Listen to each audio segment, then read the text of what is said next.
At any rate, Sally told me that it had been recast, and I actually thought, well, you know, I got so close. It's a good omen, you know, I'll get there. 2 weeks after that, I get a call from my agent who says, you're booked next week to do Spider-Man. And I go, and I thought he meant to do a guest on the show, and I thought, well, that was awfully nice of them to say, you know, we wanted to get you in, but NBC didn't want you, but we're going to have you play, you know, Electro or Doc Ock or somebody like that. And I said, oh, great. And he said, no, you don't understand. You're doing Spider-Man. I said, no, I'm not. He said, yes, you are. I said, no, I'm not. They told me I wasn't. Sally told me I wasn't. He said, is Sally your agent? I'm your agent, aren't I? And I looked at my union card and I said, yeah, he was. And it turns out they did the first session, the whole cast was together. They didn't like the person that they chose after all, so they went back to me. Now here's where it gets scary. You remember I mentioned I had no experience in animation whatsoever. They had already laid down all the tracks for the first show. All that was missing was Spider-Man / Peter Parker. I was in a giant studio with a microphone stand and one microphone right here, and with the producer, the director, and all of these NBC people in the booth.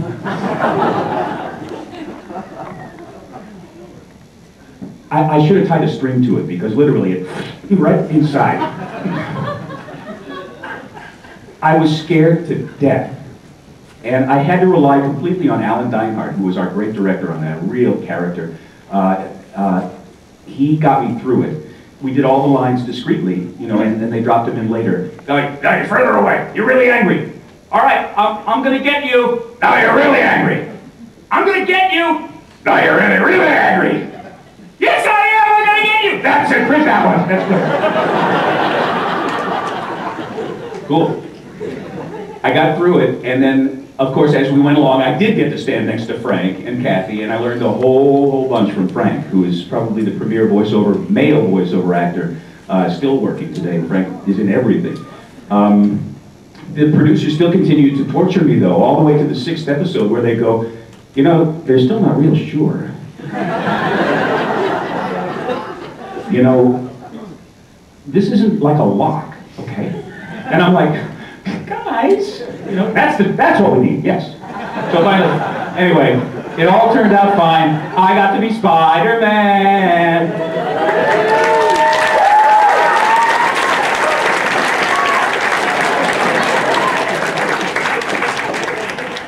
Who's on video? What's the matter with you? It's kind of weird in the movie that it's actually a part of his body, huh? I wonder why. Does anybody know why? They decided to... They really? Well, probably you have to have the web shooters making formula. I'm sorry? Yeah, unlike the suit. Where does the suit come from? Yeah, yeah. I'd like to make me one of them. Anyway, that's my Spider-Man story. Thanks for listening to that. I guess we'll go if you want it, but please be aware that we did many shows, so if you say, in episode 416B, when your head was on that rock, how come you didn't just walk away from it? Because I'll insult you if you do that. In front of all the people. So do we have anybody with a question?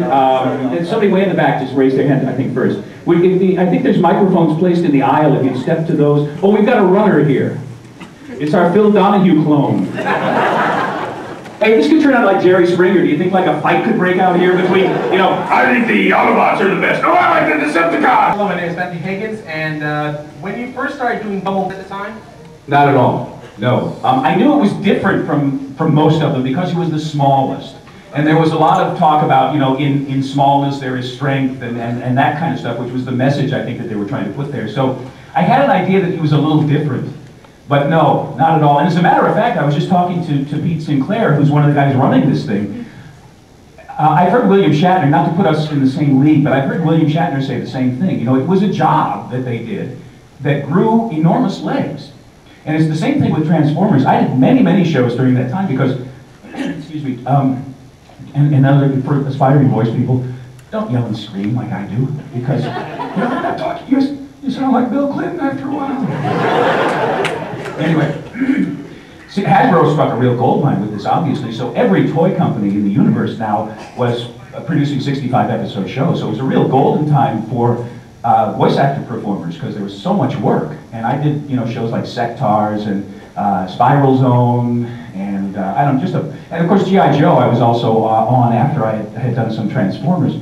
So there was a point I was trying to make. Oh yeah, but of all those shows that I did, this is one of the very few that people are still interested in, and it seems to be growing and growing and growing every year. So that's really kind of neat.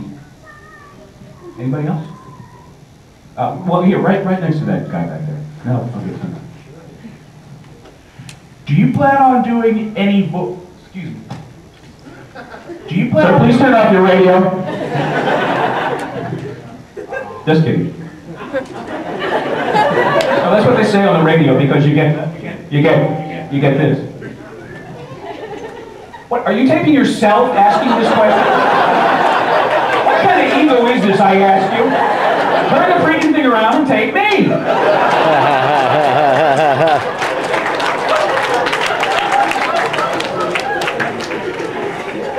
What's your question? Can we get on with it this time? Yeah. All right, the audience turns on the actor. Go ahead. Do you plan on doing any voiceovers for the rumored upcoming Transformers movie? Yeah. Yes!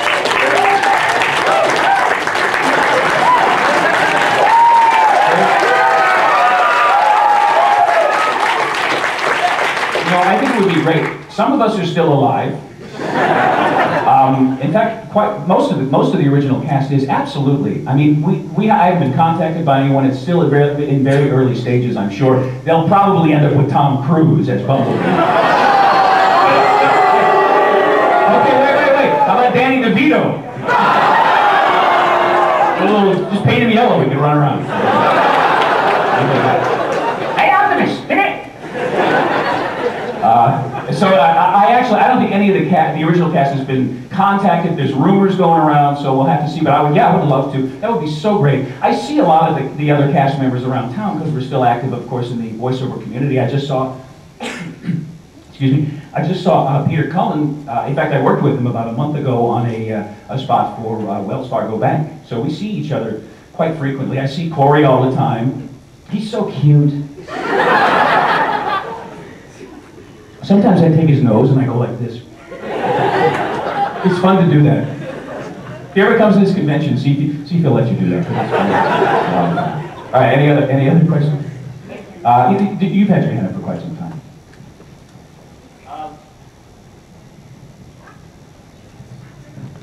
Get down, dirty. Go over here. I forgot. This is asked by people for a lot of the voice actors. Can you share any memories of Chris Latta that you may have with us? Absolutely. And also, can you mention your favorite scenes from your favorite part of Spider-Man and his Bumblebee, your favorite lines, or just general memories? General memories. Well, first of all, Chris Latta, who was a wonderful, wonderful guy. He's passed away, of course. I'll tell you a story about him.